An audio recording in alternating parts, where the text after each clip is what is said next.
Hey folks, just a quick reminder that the Methodically Processing Systems Fall Bundle sale, which includes the last 3 seasons of this show for just $7 total, will end on November 25th. Normally, these seasons are priced at $9 a season, which means $27 total for those first 3 seasons of the show. You can get it all by November 25th for just $7 total. Just follow the link in the episode description, and you'll support the show. Now here's the next episode. Enjoy.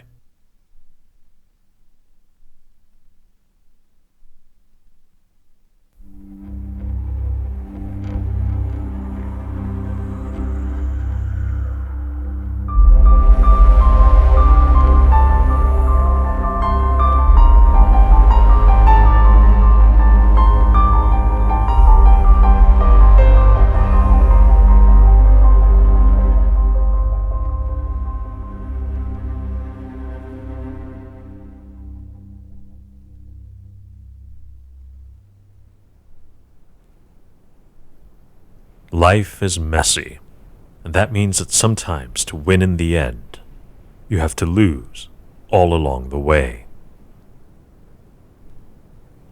A man who lived a long time ago can illustrate this. Some people see this man as a great man.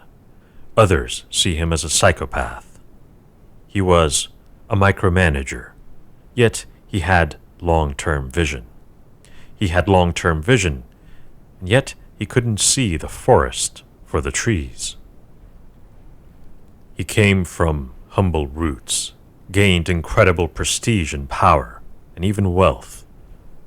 But in the end, he died worse off than when he was born.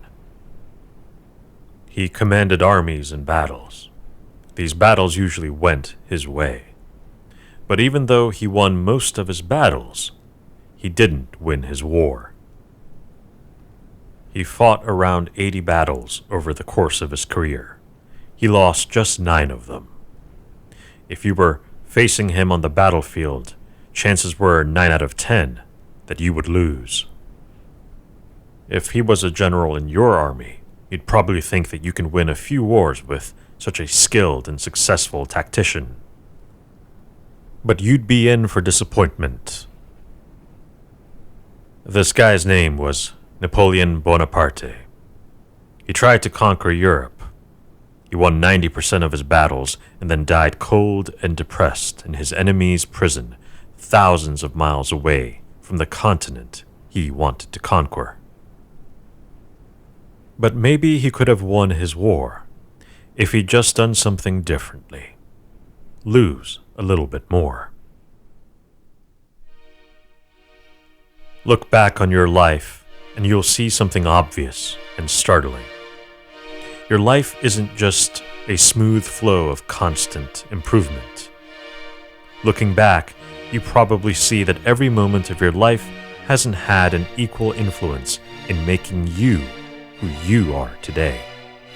Every moment in your life hasn't had an even hand in putting you in the situation that you are in today. Instead, a few events sprinkled throughout your life have rocked your world. They've made you gasp with horror. They've made your heart jump into your stomach. They've given you chills and excitement like nothing else. They've made you despair. They've made you feel like you can do anything. Or maybe they've made you unable to get out of bed. Some of these moments had little effect on you at first. Then, sometime later, all at once, they plunged you into a completely different world.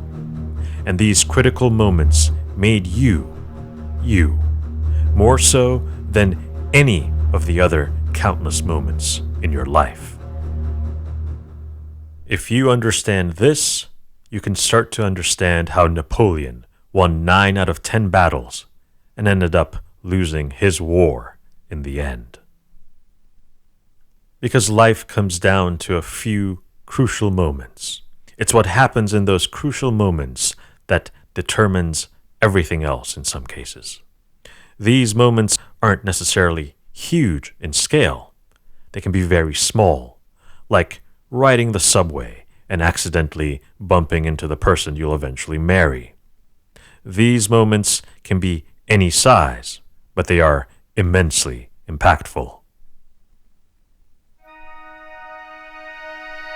On the eve of invading Russia, Napoleon had little reason to doubt himself. He had the track record to prove his ability. Up to that point, he had 49 victories and 4 minor defeats. That's a battlefield victory rate of 92%. That's not something that happens by luck or accident. As Napoleon looked at maps of Russia, he must have felt some hint of hesitation. He wasn't an idiot. By this time, he might have grown overweight and unhealthy, but his mind was sharp and he still had his incredible track record on the battlefield. Russia would be just another battlefield to him, and he knew that he could win 92% of those. So, despite still being engulfed in conflict on his western front in Spain, Napoleon thrust 500,000 of his soldiers into the cold east to take Russia, which had been a thorn in his side and worked with his British enemies. Maybe it was because he really believed that he could win. Maybe it was because he felt like he had no choice. Maybe because anything less would have felt like a loss and he didn't like to lose. Unfortunately, the last stretch of his career that began with invasion of Russia was a fatal disaster. The Russians proved to be a brutal enemy. They were on their death ground, which meant that they were either going to defeat Napoleon or burn themselves and their own homes and their country to the ground while trying. As you recall from our episode about the death ground, an agent with its back to the wall and no options is the most dangerous entity you can face. From the moment he opened a front with Russia, Napoleon enjoyed 21 victories and met 6 bitter defeats, a battlefield victory rate of 78%. That's nothing to scoff at, but it shows you how difficult Russia was for Napoleon. I want to emphasize how deadly an enemy on his death ground can be. Napoleon marched into Russia with 600,000 soldiers. The Russian army had at most 200,000. Napoleon outnumbered them 3-1. But the largest army ever assembled up to that point learned the most powerful lesson in the world of systems. Big systems are fragile. Napoleon couldn't keep his massive army fed, warm, and clothed. He strained and overstretched his supply lines, and the Russians on their death ground were destroying their own cities and land to prevent the French from getting any benefit from it. That meant Napoleon's troops couldn't scrounge from the lands they conquered. Napoleon lost 500,000 soldiers in Russia. When all was said and done, he marched home with around 100,000 of his 600,000 men. The Russians won by losing battles and destroying their own homes. Napoleon lost by winning 78% of the time.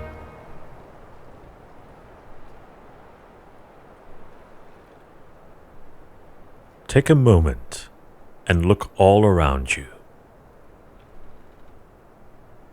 Did you see it? Try closing your eyes. Maybe you can hear it. There's death and loss all around you. It's invisible. It's silent. You are not the product of victories.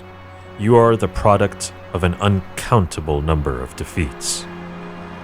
Evolution and natural selection represent the most successful strategy that we know of. It's been going on for over 4 billion years, and it will likely continue for a long time from today. It's been around long before humans, and it will likely be around long after humans. It is the ultimate mechanism of winning by relentlessly losing again and again. Evolution and natural selection create constant, small-scale defeats every moment, and then they turn them into success, into survival. Scientists estimate that 99.5% of all species that have ever come into existence on this planet have gone extinct. Most of them long before humans ever entered the picture. So again, look around you. For every living thing that you see, there have been many, many more that didn't make it. For every human you see, there are many more who are no longer here. We don't think about what isn't there. Out of sight, out of mind. So we think that we are surrounded by the living, by the successful, by the winners. But really, we are surrounded by the ghosts of the fallen. The fallen make us stronger, and they let us live.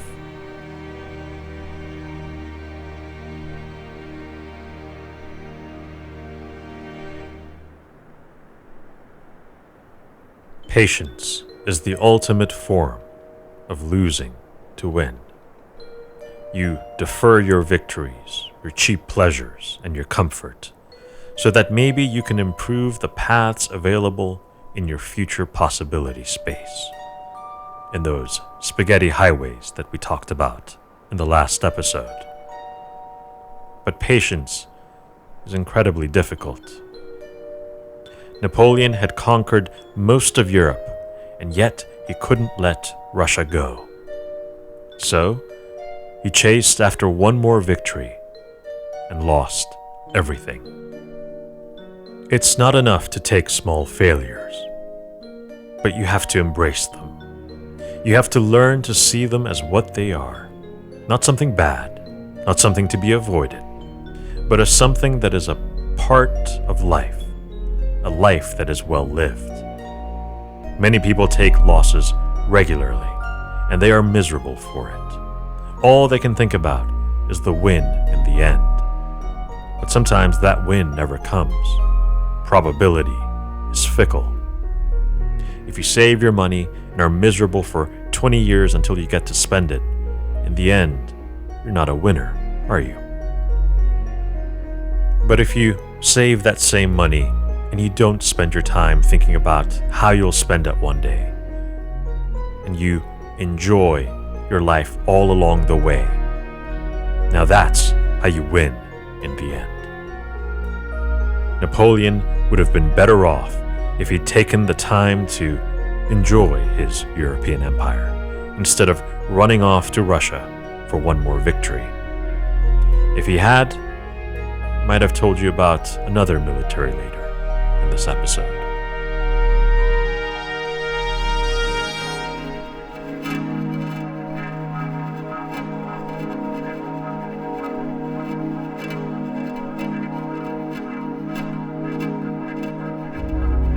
Just a reminder again that the fall bundle that includes the last 3 seasons of this show is going to expire on November 25th. So you have until then to go out there and get those last 3 seasons for a great price of $7 total.